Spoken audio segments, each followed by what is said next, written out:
Hello everybody and welcome back to another Figurehead Reviews video, and today we are taking a look at the Armored Thanos Build-A-Figure Wave Ronin from Marvel Legends. We have Ronin here displayed in the front window. We get the Avengers logo there, his name, we get that logo at the top. We get the Avengers logo at the very top. We get some artwork on the side. It is the same on both sides, and I've also noticed they've been doing the same artwork now on the back. We don't get the product shot, but whatever. And then down here at the bottom, we do have all the other figures needed in this wave to complete the Armored Thanos Build-A-Figure. And at the top, we have the read-up. Clint Barton is a master sharpshooter and skilled martial artist who fights alongside the Avengers. And down here at the bottom, you do have the UPC code, so you can check with your local retailer to see if they have this in stock. But enough about that. Let's get this open and take a look at Ronin. And here is Ronin out of the packaging, and got him displayed with the extra hand that he comes with there, throwing those ninja stars or throwing stars, and there's two different swords in there. So very cool looking figure. I talked about this in some of the other reviews, or I will be talking about it in some of the other reviews. He is a little bit gummy in some of the joints, and actually I had a real hard time getting some of the elbows and the knees to bend on certain hinge points, so a little bit disappointed in some of the build quality on him, but we'll kind of cover some of that when I go over articulation. But overall, it's a good looking figure. So he does come with the Thanos Build-A-Figure piece there that actually has the fisted Infinity Gauntlet, so we'll take a look at that once we actually build Thanos. But aside from that, we're going to take a look at those swords, the extra hands, and then we'll go ahead and take a look at Ronin. And taking a look at Ronin's accessories, we see he's got this extra hand with these throwing stars, and then we do get a long and short sword here. So looking first at the hand, whoop, there we go. Looking first at the hand, we see that we have a similar effect that we saw with Bullseye and Captain America, and I got a nasty splotch of paint on there, which really throws that one off. That shouldn't be too bad to get off, though. But otherwise, it looks like you got these throwing stars coming out from a throwing gesture. And, of course, that just pops in like any other hand there. So you can set that up and have it look like he is tossing those throwing stars. So that is very cool. And then you do get these two swords, which very neat looking. They have this very boxy feel to the hilt there. So it's a very square looking hilt. And then the blade actually has some pretty intricate details that are pretty cool. I found these hands to be, or these swords to go in kind of odd. So when you first put him in, he's not going to hold it right. He's going to want to hold it with the thin side, or rather the easier grip side there, going right into that opening.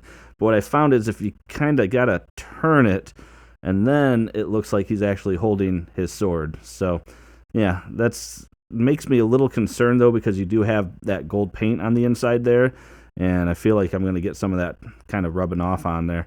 And then he does have this spot here in the back, and you can slide a sword in there. What I found, though, is when you slide it in, you'll notice it wants to turn at an angle, just because if it goes straight down, I find that you have to force it in. And the nice thing, if you do force it in, is it's not going to fall through or anything like that. But you can see with this shorter one anyway, it's going to go all the way down to the hilt there. So, but you can also, of course, slide the longer blade in there as well, and that looks fine. And you might be able to cram both of them in there, but I don't know if I'd want to. Well, maybe you can. Yeah, I don't know how I feel about that. It doesn't look good, and I could probably go further down, but I'm afraid I'm going to get some of the paint taken off there, so I don't want to do that. I will point out it's not really an accessory, but it's an interesting thing. We do have his hood that actually just sits on the top of the character, so that is kind of an interesting addition, that instead of having the hood sculpted in there, they just made it more like an accessory. So, but yeah, anyway, let's go ahead and take a look now at Ronin. So getting a good up-close look here of Ronin, and you can barely see him there with his hoodie on, but I wanted to show the hoodie first there, or the hood rather. I guess it's not a hoodie, but the hood came out looking pretty cool. You got some decent paint on there, some decent sculpt work, and it looks okay. And then that does just lift right off, and then we go right into the head sculpt, and that looks pretty cool. Looks like maybe my right eye is a little too high on that, but yeah, still really cool. You can even see the holes for the nose area so he can breathe. And then you get some cool design through there as well. So the head came out looking pretty decent. Looking down at the rest of the figure, so we do get the sheath there for the sword, which, interestingly enough, actually has multiple spots that you can peg it in on. I have it on the very top one, which that seems to be the best, so it's a little loose fitting. But yeah, either way, that's kind of cool. And then he does have this jacket over top, which when I get into articulation, I'll kind of mention it, but I'll mention it here as well. It does limit the articulation because there is an ab crunch under here, but it's going to be kind of hard to utilize it just because of that jacket. I did see a tutorial on cutting just above the belt and then separating the jacket into two pieces, and then you get that full flexibility. So I don't know. I might think about doing that. But the jacket itself looks pretty good. They actually have the zipper painted, which is pretty cool, and the little zipper down there. Belt buckle, and you can see like all the little clasps and things like that throughout. And actually looks like I already got it popping off. This does come off, the jacket does.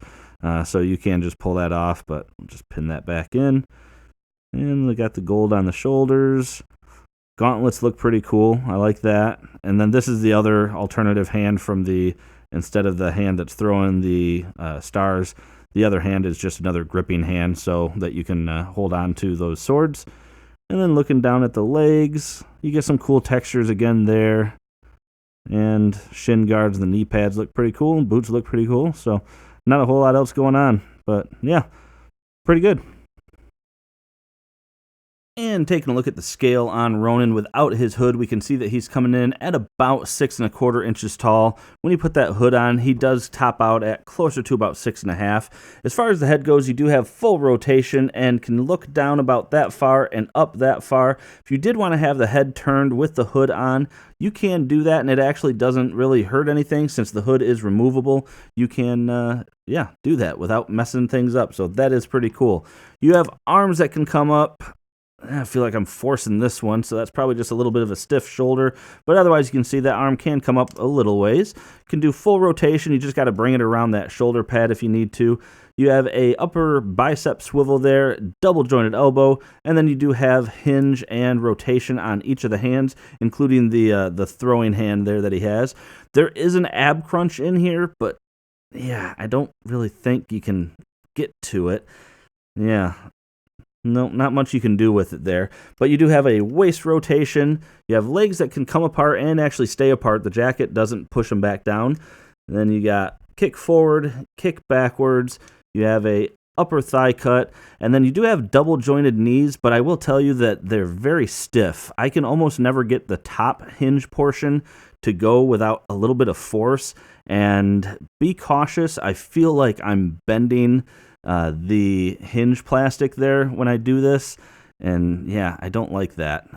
It just, man, see, trying to even get that back, I do not like that at all. I feel like I'm going to break that hinge. Yeah, not good. And you can see it's a little gummy, so oh well. There is no boot cut, but you do have a hinge and ankle pivot. And finally, here is the entire wave standing next to each other. We have Nighthawk, Living Laser, Captain America, Ebony Maw, the Armored Thanos Build-A-Figure, Hercules, Ronin, and Citizen V. And this is actually a pretty big-looking group here when you get them all side by side, but all in all, not too bad of a wave. And that about does it for this review, everyone. And overall, I would say that this figure is going to be a welcome addition to most MCU collections. I think it was well sculpted, well painted, and I think we got some decent accessories with it. The biggest thing about it, of course, is that hindrance in the jacket that is blocking some of that waist and ab articulation, which isn't the worst thing in the world, but I'm sure we can still get some good poses similar to something even just like this, or some other attack poses that we'll end up picking out from the movie. So overall, I think it's a figure worth picking up. Certainly if you're filling out that MCU collection, it absolutely is. But aside from that, like I said, that is it for the review. Make sure to hit that like button if you like the review. Hit subscribe for more content just like this. And aside from that, thanks for watching my video, and have a great day.